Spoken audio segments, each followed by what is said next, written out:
Ketika lu disuruh nyokap lu ke warung untuk beli minyak tanah dan lu nggak ngomong apa-apa, lu bete tuh, lu nggak mau disuruh, tapi lu tetap ngelakuin dan lu diem aja, terus lu cuma bisa nendangin dirigen minyak pakai dengkul lu, itu juga nggak termasuk silent treatment.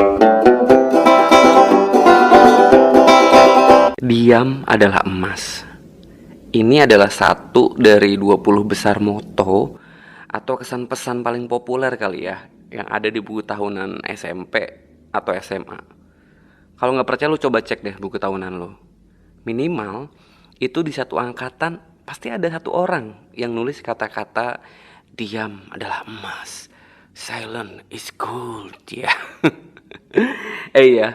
Halo, apa kabar? Nggak apa-apa serius. Nggak usah dijawab juga. Karena hari ini tuh pertanyaan apa kabar, ya, apa kabar doang gitu ya, nggak pakai embel-embel apa-apa, itu bisa sangat-sangat panjang jawabannya, serius.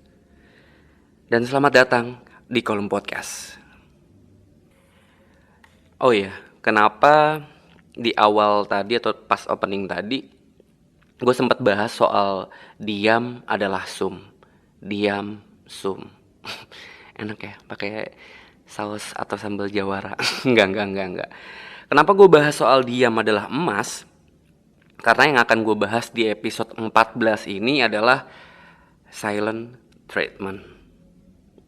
Yes, ini mungkin istilah yang udah pernah lu denger atau udah sering lu denger beberapa waktu belakangan gitu ya. Tapi buat gue pribadi baru 1 atau 2, pilih aku atau enggak 1 atau 2 tahun belakangan lah ya gue akrab sama istilah silent treatment ini, dan gue bener-bener coba untuk nyari tahu gitu silent treatment tuh apa, gue pernah nggak sih ngelakuin ini gitu. Baru 1 atau 2 tahunan ini, dan buat lu yang baru pertama kali denger istilah silent treatment ini, nggak apa-apa ya, lu nggak tertinggal kok, serius. Untuk ngebahas episode 14 ini, gue udah nyebar berapa pertanyaan ya, 4 atau 5 pertanyaan gitu soal atau seputar silent treatment. Pertanyaan-pertanyaannya tuh, bentar gue cek dulu ya, apa aja sih pertanyaannya. Nih, kayak pernah gak sih lu ngediemin orang tua atau pasangan atau sahabat lu atau orang terdekat lu sebagai bentuk rasa kecewa atau kemarahan? Terus apa alasan lu? Pertanyaan lainnya, waktu paling lama lu ngediemin orang lain atas kesalahannya tuh berapa lama? Terus yang ketiga, apa yang harus dilakukan agar kamu berhenti mendiamkan orang tersebut gitu. Terus yang keempat, atau pernah nggak sih lo didiemin tanpa dikasih alasan sedikit pun, dikasih tahu alasan lo apa gitu, terus gimana perasaan lo? Terus berapa waktu paling lama lo didiemin atau lo dicuekin? Dan apa yang akan lo lakuin kalau lo didiemin? Itu beberapa pertanyaan yang gue sebar di beberapa platform sosial media yang gue punya. Dan nggak banyak sih yang jawab ya. Sedih ya. Nggak usah disedihin. Banyak hal, banyak cara lah ya menuju sedih. Dari 12 orang yang ngejawab pertanyaan gue barusan, dan semuanya tuh jawab pernah ya, pernah ngediemin orang dan pernah mendiamkan orang ya. Ini berarti kalau semuanya pernah, dari 12 orang ini 100% dong ya, semua pernah mengalami, pernah jadi pelaku dan jadi korban juga di silent treatment ini. Nanti gue jelasin kenapa gue pakai istilah pelaku dan juga korban. Dan dari 12 jawaban itu, ada yang berhari-hari, berminggu-minggu, bahkan ada yang sampai tahunan loh, serius, ngediemin orang. Dan sedihnya, yang sampai bertahun-tahun ini adalah anggota keluarga ternyata yang didiemin. Ada juga mulai dari temen, sahabat, pacar, suami, sampai orang tua. Hampir semua pernah mengalami mendiamkan orang lain. Karena mungkin alasan kenapa banyak yang melakukan silent treatment itu atau ngediemin orang tuh, alasannya karena gak mau memperpanjang masalah mungkin, atau males, atau apa ya, takut melukai orang lain gitu ketika ketika lu harus ngomong dan lu dalam keadaan emosi, lu memilih diem gitu ketimbang lu ngomong tapi nyakitin lawan bicara lu. Itu alasan-alasan yang nggak bisa disalahin juga gitu, serius. Karena gue pernah mengalami hal-hal itu, sering bahkan. Kayak misalnya contoh pertanyaan soal Angga kapan nikah gitu, atau pertanyaan-pertanyaan yang sebenarnya gue punya jawaban banyak banget versi jawaban, tapi gue nggak memilih menjawab karena jawaban-jawaban yang gue siapin itu adalah jawaban yang akan melukai orang yang ngasih pertanyaan gue itu, ya. Itu mungkin nggak equal ya untuk dibandingkan dengan kasus-kasus silent treatment yang bahkan sampai tahunan tadi yang gue bilang. Nah, soal silent treatment ini gitu ya, ada bahkan penelitiannya. Ini penelitian tahun 2013 yang diterbitkan dalam Journal of Marriage and Family. Ini hasilnya gini, suami-suami yang menghindar saat ada masalah atau memilih diam ketika berhadapan dengan istrinya memiliki resiko bercerai yang lebih besar. Wow, ini hubungannya udah di tingkat pernikahan gitu ya. Lu kebayang nggak kalau silent treatment ini lu terapkan di hubungan percintaan lu atau hubungan hubungan lu sama pasangan lu yang belum married misalnya? Asli. Ya tapi mungkin ini bisa juga jadi filter gitu ya. Ketika lu mau melakukan silent treatment, pasangan gue silent treatmentin, dia betah nggak? Dia kuat nggak? Kalau ternyata dia kuat, ternyata dia betah, ini berarti cocok untuk jadi istri gue yang nanti bakal gue buat sengsara gitu. Enggak men, itu alasan yang enggak. Itu alasan satu dari sekian banyak alasan untuk memfilter pasangan untuk dijadikan istri atau suami yang enggak banget, serius. Dan dari sudut pandang orang-orang yang melakukan silent treatment ini, kebanyakan adalah karena nggak tahu sebelumnya. Ya, gue pun pernah melakukan silent treatment karena gue nggak tahu gitu. Contoh yang paling gue inget deh, pertama kali gue ngediemin orang gitu, kayaknya pas SMA kali ya. Iya, SMA bener deng. SMA tuh kelas 1 kalau nggak salah. Itu pelajaran bahasa Inggris. Gue duduk di meja guru kan paling kanan tuh, ya kan. Gue duduk di meja kedua dari depan, sebelah kanan berarti. Ya kan, gue posisinya lagi ngobrol. Dan bukan gue doang yang ngobrol, terus pada ketawa kan ya. Tiba-tiba si guru bahasa Inggris nih, gue lupa namanya, cewek. Angga, coba kamu maju ke depan. Gue maju kan. Terus, coba kamu jelasin yang tadi ibu terangkan, dia bilang gitu. Terus gue jawab, Bu, jangankan saya bu yang nggak merhatiin ibu, teman-teman yang merhatiin bahkan nggak akan ngerti kayaknya sama yang ibu jelasin. Gue bilang gitu, arogan kan. Nah, gue salah, gue akuin. Ya, gue nggak membenarkan apa yang gue lakuin ya, ini nggak. Terus guru gue bilang gini, bodoh banget kamu, gitu aja nggak bisa. Wah, jiwa muda dan bergelora gue pas SMA. Nggak terima gitu digituin, kayak gue bilang langsung kan, ya bu, saya makanya saya sekolah gitu karena saya bodoh, karena saya tahu saya bodoh. Kalau saya nggak bodoh ya mungkin saya nggak akan sekolah, gue jawab kayak gitu. Terus guru itu diem, gue balik ke tempat duduk. Dan lu tahu apa nggak, gue sama guru itu nggak pernah tegur-teguran, nggak pernah nggak pernah saling sapa, padahal dia ngajar di kelas gue gitu. Bahkan pernah satu hari dia lagi ngoreksi gitu kan, habis ngasih contoh. Terus kita muridnya gitu disuruh nyobain dari meja depan ke meja gue kan, tuh dilewatin langsung ke meja selanjutnya. Teman gue yang nggak salah apa-apa di sebelah kiri gue itu ikut ngerasain juga. Kayak misalnya gue salah juga ngediemin dia mungkin ya, tapi bisa gitu dia bilang kalau memang dia nggak suka dengan cara gue, dia panggil gue kek, ya kan. Atau gue juga bisa gitu harusnya pada saat itu langsung minta maaf ke dia dengan cara gue ngomong. Itu silent treatment pertama gue kayaknya. Saling gitu ya, dua-duanya saling. Nggak ada yang mencoba untuk berkomunikasi. Nah, ketika em, orang gitu atau lu memilih untuk melakukan silent treatment atau ngedimin orang lain, ya, itu banyak banget alasan yang akan membenarkan kenapa akhirnya lu memutuskan untuk mendiamkan orang itu. Bener nggak? Iyalah. Karena sebelumnya lu nggak tahu dampak dari bagaimana orang yang didiamkan ini kayak gimana gitu. Gimana kepikirannya, gimana pusingnya, gimana takutnya, gimana resahnya gitu. Karena percaya apa enggak ya, ini di dalam otak kita nih ya, di dalam otak manusia tuh ada lapisan luar namanya anterior cingulate.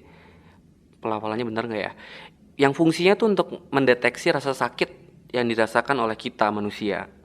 Dan itu dampaknya bisa sampai ke sakit kepala, sampai ke insomnia, terus sampai ke gangguan kecemasan, dan bahkan sampai kelelahan. Ada yang secara ekstrim, beberapa artikel juga gue baca itu secara ekstrim bilang bahwa ini sangat melukai gitu. Silent treatment ini melukai, ya. Tapi kalau di jalan gitu ya, terus ada ibu-ibu naik motor metik terus nyalip kita, dan kita cuma bisa geleng-geleng dan diem aja, itu nggak masuk hitungan silent treatment sih, serius. Kayak apa yang bisa lu lakuin gitu kalau posisinya lagi di jalan, lu lagi naik motor atau lu lagi naik mobil terus ada ibu-ibu yang nyalip dan membahayakan lu dan ibu-ibu itu, lu nggak bisa ngomong gitu, nggak bisa marah-marah, cuma bisa diem doang sama geleng-geleng.